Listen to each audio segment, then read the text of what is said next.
காந்தாரா படம் வெளியாகி கிட்டத்தட்ட 3 ஆண்டுகளுக்கு பிறகு அதன் முன்கதையாக வெளியாகியுள்ள படம்தான் காந்தாரா சாப்டர் 1.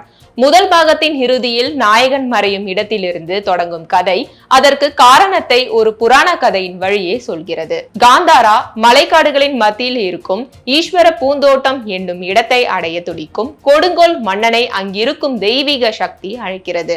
இதில் மன்னனின் மகன் விஜயேந்திரன் மட்டும் தப்பி விடுகிறார். பல ஆண்டுகள் கழித்து மன்னனாக இருக்கும் விஜயேந்திரன் தனக்கு பிறகு தனது மகன் குலசேகரனுக்கு முடிசூடுகிறார். மீண்டும் காந்தாரா காட்டுக்குள் நுழையும் குலசேகரனால் காட்டை காக்கும் பழங்குடி மக்களுக்கும் குலசேகரன் படைகளுக்கு மோதல் ஏற்படுகிறது. காந்தாரா மக்களின் தலைவனாக இருக்கும் நாயகன் ரிஷப் ஷெட்டி எடுக்கும் முடிவுகள் என்ன? குலசேகரனின் தங்கை கனகவதிக்கும் நாயகனுக்குமான உறவு என்ன? இதன் பிறகு என்ன நடக்கிறது என்பதே காந்தாரா சாப்டர் 1 படத்தின் கதை. திரைக்கதையாக நேர்த்தியாக இருக்கும் சில படங்கள் தொழில்நுட்ப ரீதியாக சொதப்பிவிடும். தொழில்நுட்ப ரீதியாக பிரம்மாண்டமாக அமைந்த பல படங்கள் திரைக்கதையில் திக்குமுக்கு ஆடியதை சமீப காலங்களிலேயே பார்த்திருக்கிறோம். ஆனால் திரைக்கதையிலும் தொழில்நுட்ப ரீதியாகவும் மிக நேர்த்தியாக வந்திருக்கும் ஒரு படமாக வந்திருக்கிறது காந்தாரா சாப்டர் 1. தொடக்கம் முதல் இறுதி வரை ஒவ்வொரு காட்சியிலும் துல்லியமும் உழைப்பும் அப்பட்டமாக தெரிகின்றன. அந்த வகையில் சந்தேகமே இல்லாமல் இந்த படம் ஒரு